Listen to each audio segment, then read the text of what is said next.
يا شيخ أنا تقول أنت. أنا تعافيت من الكانسر لي 5 سنين. ما شاء الله، الله يتمها يا رب. سووا لي استئصال الثدي كامل مع الغدة اللمفاوية، وكان باقي لي عملية التجميل. العملية هذه يا شيخ تعثرت بشكل فظيع لي 5 سنين، هي السادسة أقدر أقول تتعثر. يعني يحددوا موعد العملية وانتظر مثلا اتصالهم، يقول مثلا مرة قالوا ما في سرير، بعدين قالوا أيام كورونا شفت وقفوا. بعدها صرت يعني مرة والله يا شيخ لدرجة خلاص تنومت، وجابوا لي اليوم الثاني هو الصباح لبس العملية، قالوا جهزي نفسك عشان ننزلك العمليات. جهزت نفسي وانتظرت متأخرين، مرة تأخروا. جو الطاقم كامل واعتذروا مني إنه ما حيسووها لأن ما وصلهم الممدد.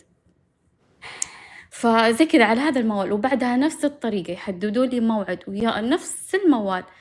ومرة زي كذا تنومت وسووا لي عملية، ركبوا لي بس الممدد عشان ما في جلد، فلازم يركبوا لي ممدد قبل ما يتمدد الجلد. جلس فيني كم شهر وانفتحت العملية وطلعوا لي الممدد. بعدها خلاص تزوجت وزي كذا، وكل مرة أروح نفس الطريقة، يحددوا لي موعد أروح وتتكنسل. واليومك هذا يا شيخ الحين 6 سنين نفس الموال ما سويتها. وما صدقين انها خيره من الله سبحانه وتعالى، قاعد ياخرها الله سبحانه وتعالى لحكمه معينه. يمكن لو ركبتيها في ذاك الزمن أي تفسد، تخرب، يصير فيها مشكله، يصير فيها تجرثم، يحدث اي امر. ما تدرين لعل الله ان يحدث بعد ذلك امرا، لعل الله ان يحدث بعد ذلك امرا. يمكن الان يصير في الطب شيء اجمل من ذيك الايام، وتتفاجئين قالوا والله الان صار فيه مثلا عمليه جراحيه للثدي المفقود بالطريقه الفلانيه كذا في المكان الفلاني، وسهله جدا واجمل، وحتى ربما تكون بنفس الشكل، يعني ما تفرق ابدا. انتم تعرفون الحمد لله رب العالمين، الله سبحانه وتعالى ميسر لنا كل شيء، حتى انه الان الطب يتحدث يتجدد كل يوم، يكتشفون شيء. ربما تكون خيره، وانا رايت في هذا الشيء انها خيره بنسبه 100%.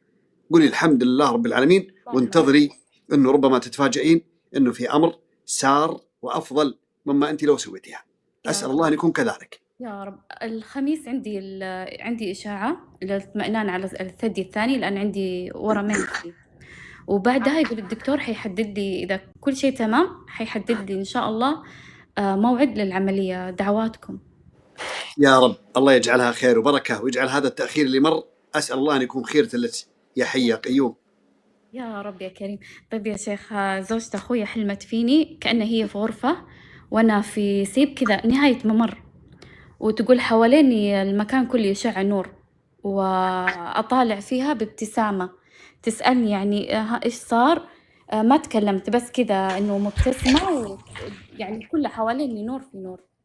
طيب ما شاء الله تبارك الرحمن، هذه الرؤيا جميله جدا، واسال الله ان تكون فعلا ستريها قريب النور في هذا المكان، وهذه الرؤيا مبشره بانه بمشيئه الله سبحانه وتعالى راح تستقر احوالك. اسال الله ان يعجل في هذا الامر. يا رب. طيب يا شيخ، بقول منامي الله يسعدك. قولي. طيب هي ورا بعض، يومين ورا بعض حلمت الأسبوع بعدين اللي فات. حتى النمر سبحان الله العظيم، حتى النمر منكم يا الحريم ما سلم، حطيتي له شباصه وحطيتي له ورده في راسه. نمر ياكل، النمر يغلب، النمر يتفوق على الاسد. يعني الحين اذا صار صراع ما بين النمر والاسد، النمر يتغلب في الغالب يعني. وما استطاع عليكم، مسكتيه وحطيتي له شباصه وساكت. عشان تصير كيوت. كيوت؟ حد يحول نمر الى كيوت؟ كيتونا ولعبتوا فينا وخدتوا فلوسنا وبهدلتونا. قولي. طيب حلمت إني حامل، ولا كنت لابسة فستان كذا لون بنفسجي مرة حلو، وأشوف إني حامل، وكان مرة شكلي حلو في الحلم، ومبسوطة في حملي. أشوف أمي تقول كيف بتقولي له، قصدها على طليقي.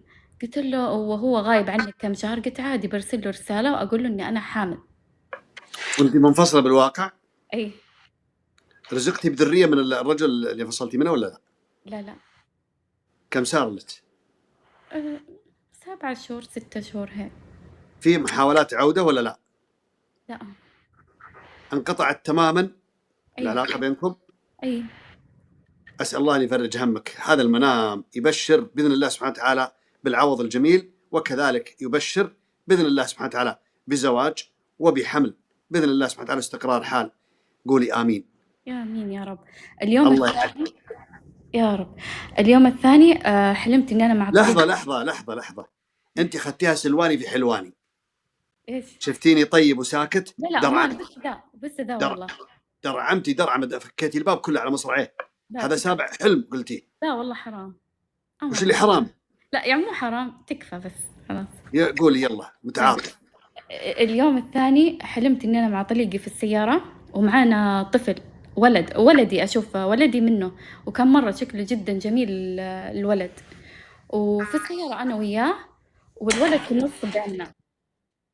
مرحبا يسعد. أشوف رجعتيني. أشوف إنه وصلني عند بيتنا، بيت أهلي، وعلى أساس بنزل وخلاص هو بيروح. نزلت وفتحت الباب، أول ما فتحت الباب اللي أشوفه نزل هو، و أشوف زوجة أخويا معانا اسمها سارة دخلت معانا، وأشوف إني شغلت الأنوار حقت يعني الحوش، وأشوف إنه طالع، قلت يا الله يعني ما أعرف إذا البيت مرتب أو لا، بس بعدين قلت لا هو عادي يعني من أهل البيت. وأشوف إنه كأنه طالعين أنا وهو وهذه زوجة أخويا على البيت حقنا، وانتهى الحلم. اللي هي سارة. هي سارة. أيوة، هي ما تقرب له. ما اي، متى شفتي هذا المنام؟ الأسبوع اللي طاف بعد هذا الحلم، اليوم الثاني. الله يسر خاطرك. قولي آمين. آمين أجمعين يا رب. والله شوفي، أنا أرى والله أعلى وأعلم أن هذا الرجل ربما يعود، ما أعرف، لكن أنا رأيت المنام أنه ربما يعود استقر حالكم، أو يرزقكم الله برجل آخر، لكن أنا رأيت أنه سيعود هذا الرجل وتستقر أحوالكم أكثر مما كانت عليه، وترزقين منها بحمل، ربما بولد وبنت وربما بأكثر.